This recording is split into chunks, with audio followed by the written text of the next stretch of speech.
A single gunshot shattered the afternoon, silencing a voice that had inspired thousands. For weeks, authorities swore it was the work of a lone gunman, a tidy explanation that seemed to wrap everything up. But new evidence, grainy footage, whispered eyewitness accounts, and hushed security logs points to a far murkier truth. What if the people tasked with protecting that voice were tangled up in its destruction? The deeper we dig, the more the official story unravels. And what we've uncovered could rewrite everything.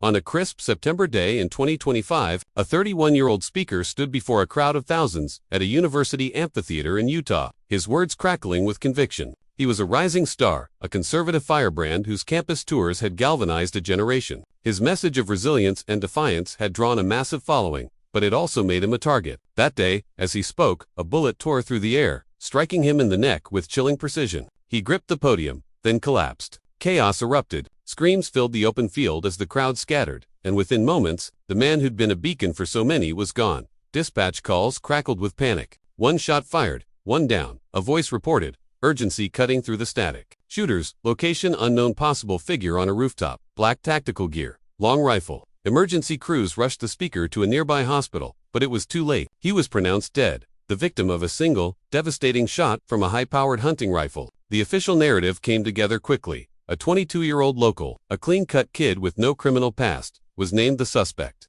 Arrested within 33 hours.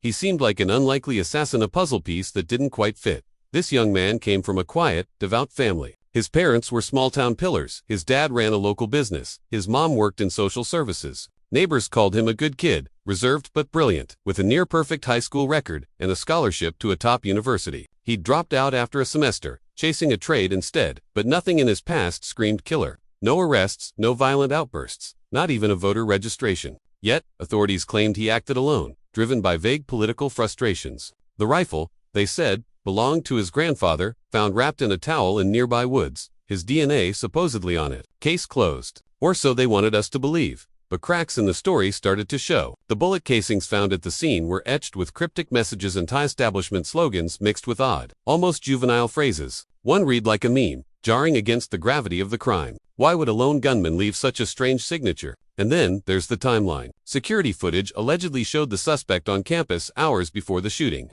dressed casually in a maroon shirt and shorts. But the rooftop figure, the one eyewitnesses swore they saw, was decked out in tactical gear. When the suspect was arrested, he was back in his casual clothes, as if he'd never changed. Why would someone switch outfits for a crime, then switch back while on the run? It doesn't add up. Even more troubling, the only video of the rooftop figure doesn't match the suspect's description. The person who filmed it, a firearms expert with years of training, insists the shooter looked different build, different gear, even a different rifle. No footage shows the suspect firing or even holding the weapon. In a world of endless cameras, how is there no clear evidence tying him to the shot? The deeper you look, the shakier the ground gets. If this story is pulling at your heart, please share it. It's a story that deserves to be heard, a truth that needs to be uncovered.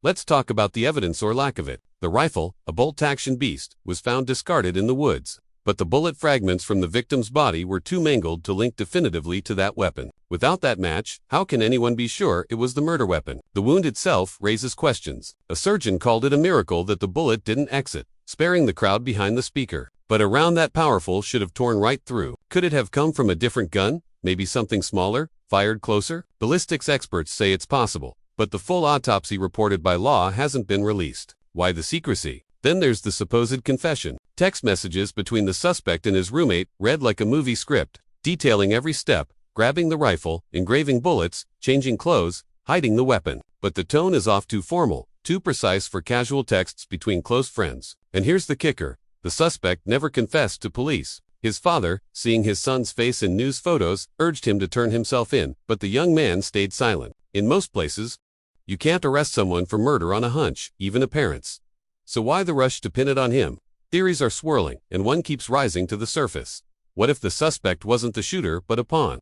His DNA on the rifle could mean he handled it, sure, but what if he was just a delivery boy, dropping it off for someone else? The eyewitness who filmed the rooftop figure swears it wasn't him. The lack of video evidence, the mismatched ballistics, the scripted text all point to a setup. And then there's the old man arrested at the scene, a 71-year-old, who caused a commotion, hinting he was involved. Police dismissed him as a distraction, but his phone held disturbing images, the kind that could make someone an easy target for manipulation. Was he another piece in a larger puzzle? The speaker wasn't just anyone. At 31, he'd built a movement rallying thousands of young people to his cause. His influence was seismic, shifting elections and shaking up the political landscape. But in his final months, he'd started asking hard questions about money, about power, about loyalties. He clashed with major donors, refusing to toe the line on divisive issues. Just weeks before his death, he faced pressure at a tense meeting with wealthy backers. Sources say it felt like an ultimatum: fall in line or face consequences. He didn't budge. Days later, he announced a financial audit of his organization, digging into where the money was coming from. Was that the final straw? The investigation's speed raises red flags. Authorities processed thousands of leads and hundreds of interviews, yet they're adamant it was a lone gunman. If the case is so clear, why the overkill? Why the pressure to close it fast? Some say it's to avoid tough questions, like why an outdoor event with known threats had no metal detectors, no rooftop security, no bag checks. The speaker's private security team, always nearby, somehow missed it all. Were they negligent or complicit? And why has the FBI leaned so hard on local police to wrap it up, dismissing calls for transparency as conspiracy nonsense? Political motives lurk in the shadows. The speaker's death was quickly weaponized, used to push agendas and label entire groups as threats, despite no evidence tying the suspect to any organized movement. The rush to judgment feels eerily familiar, echoing cases where lone gunmen were blamed to quiet bigger questions. The suspect, now in custody, sits in a special unit, watched closely. His roommate, described by family as troubled and radicalized, was barely scrutinized. Neighbors reported strange cars at their home weeks before the shooting, out-of-state plates, late-night visits. Why was that ignored? As we piece this together, the truth feels just out of reach. Was the suspect a killer, a scapegoat, or something in between?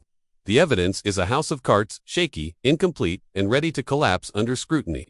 The speaker's voice, once a roar, is silent now, but his fight for truth lives on. We owe it to him to keep asking, keep digging, keep demanding answers. If this story moves you, if it makes you question what you're being told, hit that subscribe button, share this video, and join us in chasing the truth. The stakes are too high to look away.